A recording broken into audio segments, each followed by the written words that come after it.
windows and turn off the lights. Welcome to the Michael Myers Minute, where we delve into the 1978 horror classic Halloween 1 minute at a time. I'm your host, Robert Black. Minute 29 begins right at the tail end of the scene in Laurie's bedroom. Laurie, this is ridiculous. And we insert the third and final scene shot for television in 1991. It is 3 minutes 30 seconds long. We see the Strode living room, filmed at 1428 North Genesee Avenue in Hollywood. The exterior of this house, but not this interior, was Nancy's house in A Nightmare on Elm Street. They've got a strangely large horse statue at one end of the room, and a lot of plants. Too many plants. A suspicious number of plants. Laurie enters the living room in a robe, her hair wrapped in a towel. This is because Jamie Lee Curtis had shorter hair, the same reason she wears a wig in Halloween 2. The doorbell rings. Laurie hesitates before going slowly to the door. Laurie, hi. Linda, hurry up, hurry up. Laurie, what's wrong? Linda rushes inside. Linda, shut the door, shut the door. Linda goes to the window to the right of the front door and looks out. Laurie looks out the window to the left. Linda, some guy is following me. Laurie, are you sure? Linda, yeah, I'm sure. I think it's a guy that passed us in the street in that station wagon. Linda moves over behind Laurie. Linda, I couldn't see him very well, but I think it's Steve Todd. His brother has a station wagon. Which is Linda being brilliant, of course. But I'm going to interrupt the script parts here because I find it odd.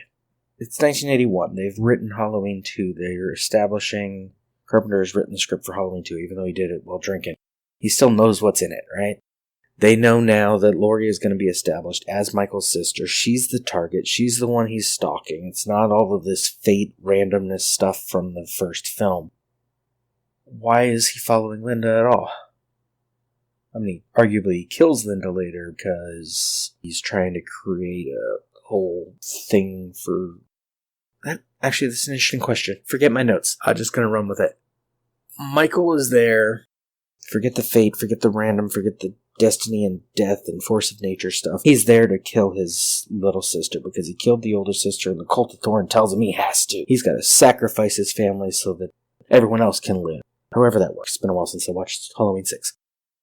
So, in the morning, by chance, he sees Laurie. Comes to his porch. He smells her or whatever, and he knows, oh, that's her, that's Cynthia. I recognize her. I'd recognize her smell anywhere, even though she was a toddler and probably smelled like a dirty diaper the last time he saw her. He sees Laurie with Tommy. He follows Tommy, apparently first, because he gets to the elementary school, or he knows where the elementary school is, because he was 6, and maybe he was already going there.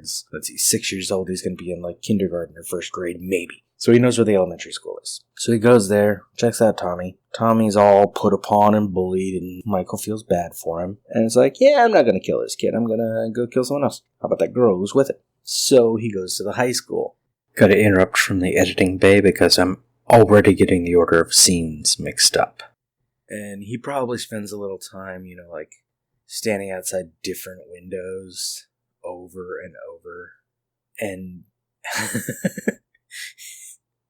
I'm imagining him like he parks, stands by a car, and waits for someone to look out the window, and no one does, because actually that doesn't even make any sense. They don't have cell phones, so they're all looking out the window. That many windows in the classroom, students are looking out. There are a bunch of people at Haddonfield High School on October 31st, 1978, who are freaked the fuck out. They think there's this creepy guy with a mask who's been watching me. It's not just Laurie. It's not just Linda or Annie. It's everybody. They're all, what is with this dude? There's probably even a few teachers who called the cops. Well, I don't know if they called the cops. There's barely any cops, and they kind of suck. Just watch Halloween 2. They suck at their jobs. He stands around, he eventually finds Laurie, who stares at him and tries to figure him out. He's like, hey, it's that girl from the house. It's my sister. Found her. After school, he drives after her and her friends. What motivation would he have to follow Linda over to Laurie's house?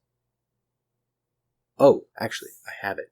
Okay, he's in the car, right? And in minute, was it 25 or 24? I forget which one. There's that moment I love where the girls keep walking, but the camera stays behind. He's driven around the corner, he's gone. And it's like we're waiting for Michael to pop into frame. Like he parked his car and he ran around the block on foot. He's going to come up behind him. Maybe that's exactly what he did. He parked the car, he's following him on foot, and then for whatever reason, all he sees is where Linda's house is. And he's like, damn it, I forgot to figure out where Cynthia lives. Interrupting from the editing bay again because apparently I completely forgot about the hedge. Michael ducks behind the hedge. He gets stuck behind that house. When he comes back out, Laurie's gone, so he has to go to Linda's because she's the only one who's separated so far. He doesn't even know where Annie lives. He didn't see that part. Duh. He doesn't put the whole Keys Strode Realty thing together because he doesn't think of her as Laurie Strode. He thinks of her as Cynthia Myers. He's thinking, I'll just linger over here on Montrose, South Pasadena, wait for either Linda or Annie to come outside, because they live just a couple houses apart, and then I'll follow them. Eventually they'll lead me back to Cynthia. And he's right. So Linda comes out in this scene. This is before Annie goes to pick up Laurie in the car. Wait, no. This doesn't make any sense. See, this is the problem with brainstorming. All the scenes jumble together. It's the same with this movies by minute format. It's like all the minutes of the movie exist side by side. They're all in one folder on my computer, And it's like I can click on any of them at any time. The original order doesn't matter. So prior to this scene, literally just prior to this scene where Linda says that Michael followed her there, he was in the backyard. He was in Mr. Riddle's yard. Okay, backtrack. What he's doing, he lingers on Montrose. He waits for either Linda or Annie to come outside because he's got to follow them now that he's on foot. He's got to follow them to figure out where Laurie lives. Cynthia lives. Linda comes out. It's like, I can do this. He follows her over there. Linda, she's got her old smoking habit, but maybe she's not allowed to smoke in the Strode house. She's probably been scolded a few times by Laurie's mother. No, one of them smokes. Ugh. In this very scene I have in my notes, there is a pack of cigarettes next to the phone. Does this mean they smoke in the house? Maybe that's why they're sitting on that table by the phone, because it's near the front door. That's where they grab them, go outside, smoke outside. Linda comes over. Man, I almost had it. I was going to say, Linda comes over. She's stressed from being followed, so she stops to smoke before she goes inside. But she wouldn't stop to smoke, trying to relax, and then rush inside saying some guy's following me. Maybe she stopped to buy some beers, even though we never see that she has any. Maybe she's got just a few in her bag, under those romance novels. So she stops. Michael has to stop with her. No, because then how does he get to the Riddle's backyard? Backtracking again. Linda walks to the Strode house. Dude's following her. She's freaking out. But she gets there and she doesn't see him because, he's passed into the next yard. He's into the Riddles. And she's like, oh, he's gone. And then just to make sure that she lost him, she runs all the way around the block. And this block is a big block in South Pasadena. So she runs around the block. That's why she's winded. She's like, yeah, he's following me, even though she hasn't actually seen him for the entire block because he's standing in Riddle's backyard. And Laurie showers really quickly in this universe. This scene doesn't make any sense. I know they added it to pad the runtime for television airings in 1981, but it doesn't work. Let's get through the scene. Laurie, well, he was parked outside the school today, right outside the window. He was staring at me. Linda, Steve Todd was staring at you. See how she jumps immediately to annoying friend gear? Laurie turns to face Linda. Laurie, somebody was. A while ago, he was in my backyard. Also not technically true. He was in Mr. Riddle's backyard. Linda, well, maybe he just wants a date. Laurie, oh, shut up. Linda, well, someone could want a date. She pauses for a moment. It's actually kind of cute. She's... Little joke. Laurie, so what do you want? Linda. Oh, Laurie, I totally have nothing to wear tonight. I was kind of hoping that you'd lend me that silk blouse that you got on your birthday. The way she says it is adorable. Laurie, I haven't even worn it yet. Linda, I know, but I promise I won't spill anything on it or tear it or rip it or any of those things. Laurie returns her attention to out the window. See, Linda's gotten over it. She's not worried about the guy that followed her. It's the 70s. Guys follow Linda all the time. She's got those bows in her hair that, what is the phrase from the novel? It says, sex here. Not literally. They don't literally say that. It's putting those bows in her hair like that is advertising for sex. It's a thing. Sexist, horrible thing, but it's a 70s thing. 70s and sexist are basically synonymous.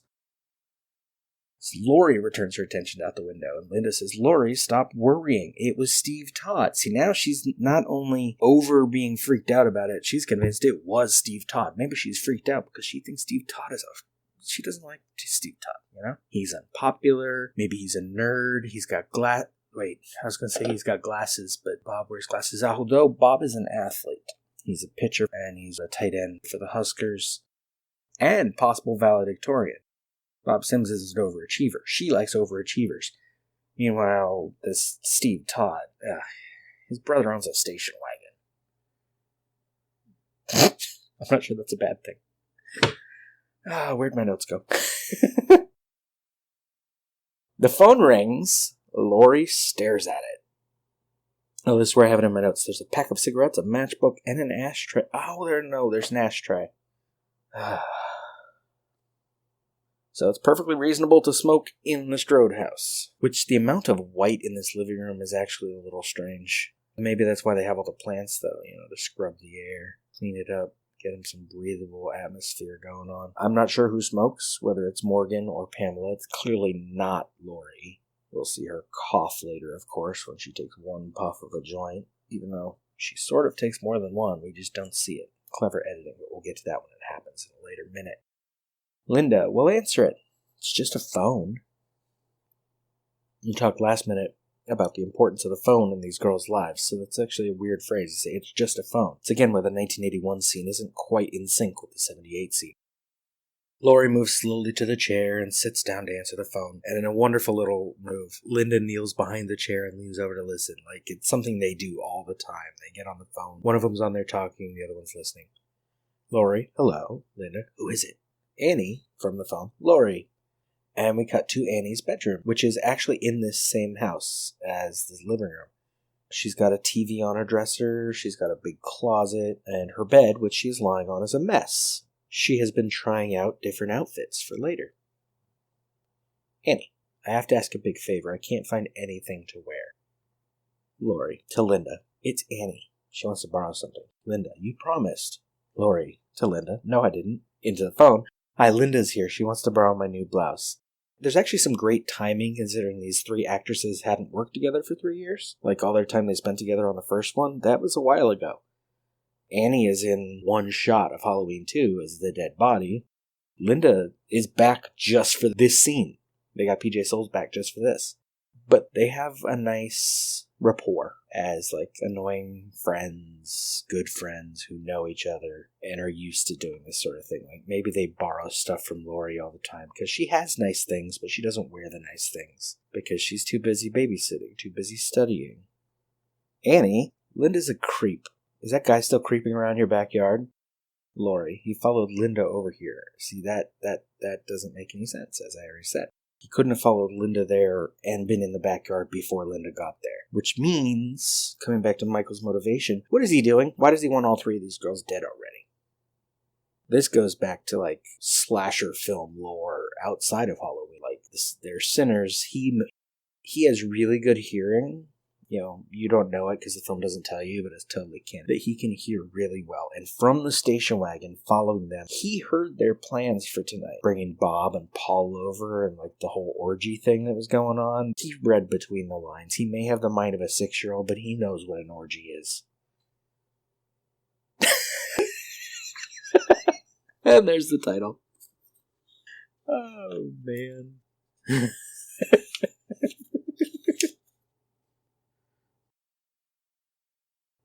Oh my god. You're a madman. Lori, he followed Linda over here. Annie, well, if you see him, just go right out to him and tell him to buzz off. Or if he's cute, ask him out. Annie's got a one-track mind, obviously. Lori, Annie, I gotta go. You gonna pick me up? Annie, right after dinner. Hey, how about that ski sweater you got for Christmas? Lori, bye. Linda, bye, creep. Annie, see ya. Now, why didn't Lori let her borrow the sweater? That's kind of rude. Anyway, separate issue. Annie picks up the sleeve of a sweater on her bed and throws it back down and says, yuck. Back in the Strode house, Linda, where's the blouse? Lori, it's in my closet. Linda, I'll get it. Lori, promise me you won't rip it? Linda, I totally promise. And Linda heads up the stairs. And Lori says, after Linda's basically already gone, I totally don't believe you. Lori gets up, goes to the window by the front door and looks out and starts singing. Wish I had you all alone, just the two of us. I would hold you close to me, so close to me, just the two of us, so close to me. Little extra words in there, but, she's drawing him in. He's literally right outside the house, He was just in Riddle's backyard. He was following Linda, I think, at the same time. He's magic. And she's like, yeah, it's just us. So of course he's going to kill Linda and kill Annie and kill every other person in Haddonfield and in Illinois and in the United States and in the world because Lori said, I wish I had you all alone. And if his little baby sister Cynthia wants it, his little baby sister Cynthia gets it. Because Michael is a good big brother. Note, Annie is going to pick up Lori after dinner. And in the previous scene, Annie said 6:30 and the Wallaces leave at 7. Michael has his mask already. He did not rob the Nichols hardware, but we will get more into that in minute 33. Murray Leader argues that the blouse borrowing scene, quote, reinforces the point that Lori is put upon by her friends as well as so socially repressed that she has not yet worn that dress. Gotta interrupt the quote because it's not a dress, it's a blouse. Continuing the quote, but actually makes Annie and Linda a shade less sympathetic in the process. Yeah, that sounds about right. But to the minute at hand, we haven't even gotten into minute 29 yet. I mean, the editing might make this a lot shorter, but I'm at 22 minutes right now, and I'm not even talking about minute 29. Best episode ever. For the record, no, I haven't been drinking. It's the middle of the day. I'm just having a good day. I'm drinking some Monster.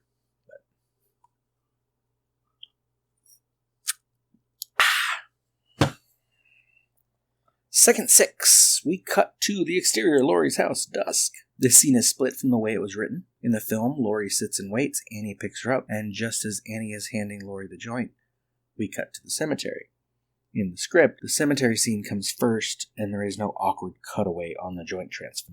IMDb goof. Due to daylight savings time, it would be dark when Annie picks up Lori in 1978. Clocks were turned back the last weekend in October, which was just a few days ago. This movie takes place on Tuesday night. In the script, camera begins on the trees that line the residential street, twisting and writhing in the dusk wind. I'll comment in many minutes in this movie how the script has wind happen a lot, but in practice, they only manage to get wind a couple times. Lori comes out of her house. She carries a tote bag with school books and knitting needles stuck inside and a large pumpkin. Note Lori's outfit and something that cannot be contained to this minute-by-minute format. She has a closed sweater now over a conservative blouse, a couple buttons undone. Bell-bottom slacks, more working woman than schoolgirl. Later, at the Doyles, by minute 45 for sure, it seems like another button might be undone on the blouse, but still, she wears the sweater. Minute 52, she's got the sweater off but wears an apron over the blouse and slacks as she carves a jack-o'-lantern. Minute 56, still the apron, but there are definitely at least 3 buttons undone on that blouse. Minute 68, apron is gone, 3 buttons undone. Annie and Linda take off more clothes, but I think it's interesting that Lori's outfit gradually becomes less conservative, with a brief foray into homemaker. She also has what looks like a quilted coat. I do not think that we see that at all later. She's carrying it, not wearing it. She walks to the corner and sits on the concrete pillar. Classic shot. You go to the Strode house now, they have pumpkins out there so that you can go pose these photos yourself. In my notes I say supposedly the owners do that, but I've actually, since writing these notes, been to the house, seen the pumpkin on the porch, seen the little pictures they have of Lori on the pillar. Another IMDb goof. Autumn leaves cascade down on Lori and rustle to the ground as she exits her house in expectation of Annie to pick her up. Why is this goof writer being poetic? The leaves cascade down, rustle to the ground. Stop it. As she sits at the corner watching children trick-or-treat, there are no leaves falling anywhere else in the neighborhood, not even to her immediate right side where the lawn and sidewalk are clean. I think I actually mentioned this in an earlier minute when we were talking about the leaves, back when I think it was with Andy Nelson as a guest from Next Reel. We were talking about the leaves, and yeah, this is that scene where, like, there's leaves definitely in the Strode yard, and then it's like the production didn't have permission to put leaves in the next door neighbor's yard. Or we could just assume the next door neighbor is really good at raking, keeping his stuff together, but the Strodes are too busy because the leaves stop. Either we assume in universe it's because the person raked over there and already cleaned up, or in reality it's the production either didn't think that yard was going to quite be in the shot because they didn't know where the camera would be, or they just didn't have permission to put leaves over there. So yes, this IMDb goof, however oddly poetic, is correct. Laurie turns her gaze down the street. The script, Laurie's POV, trick-or-treaters. More children in costumes walk from house to house, some with mothers and sisters, trick-or-treating. Weirdly specific mothers and sisters. Maybe more sexism with the mothers and sisters, I guess, I don't know. The wind blows their costumes, billowing them out. More wind! Note, the trick-or-treaters to Laurie's right are to the right of where she is sitting, across Fairview Avenue. Those costumes seem to be Superman, but maybe a homemade or really cheap Superman, a witch, and a devil. Also, walking away in the distance might be a repeat of the angel from minute 27. The trick-or-treaters to the left are on North Genesee Avenue in Hollywood. Those costumes are blurry. There's a kid with a red cape, but not Superman, something white. Something that almost looks like a homemade robot or Tin Man. Probably the latter, because the next kid might be Scarecrow. And then there's something long and black. North Genesee is the same street where the interiors are for the TV scene earlier, and Loomis will be seen on the street when he's walking around Haddonfield later. We angle on Laurie. A car approaches, and the minute ends. But in the novelization I've mentioned before, Laurie is thinking about death a lot today. What touched her deeply, writes Curtis Richards here as Laurie looks at the trick-or-treaters, quote, was the realization that these children were free and safe to roam the streets unhindered, unworried by the bullies and muggers and purse snatchers that lay in wait in the shadows of New York or Chicago or the other big cities.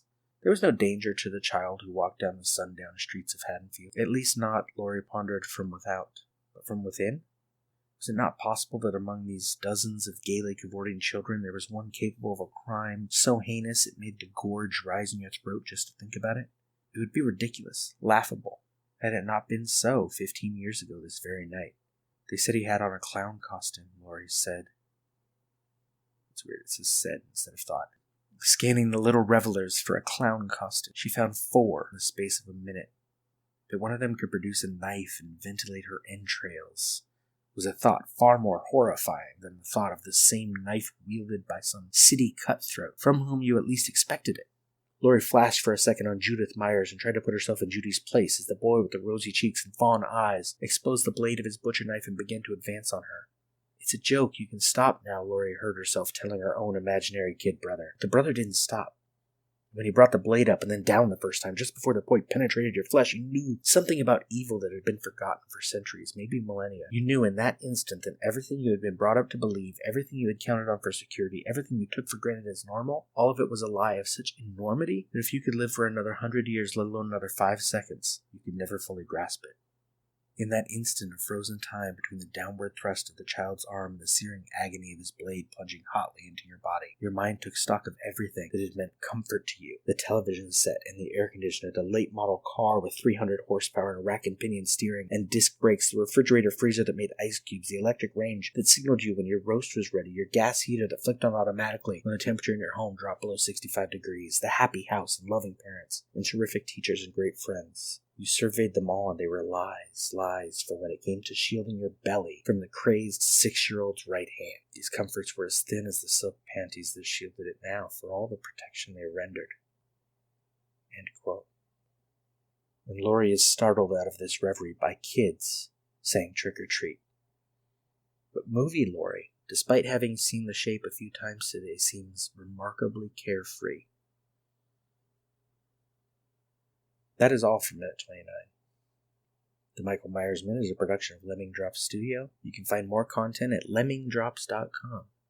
You can stalk us on Twitter and Facebook at Myers Minute, or Instagram, Michael Myers Minute, or join our Facebook listeners group, 45 Rankin Lane. Don't forget to subscribe and leave a nice review if you like what you hear. Now, if you really like what you hear, you can help me out by donating through Patreon at patreon.com/MyersMinute. Until next time. See you later. Bye.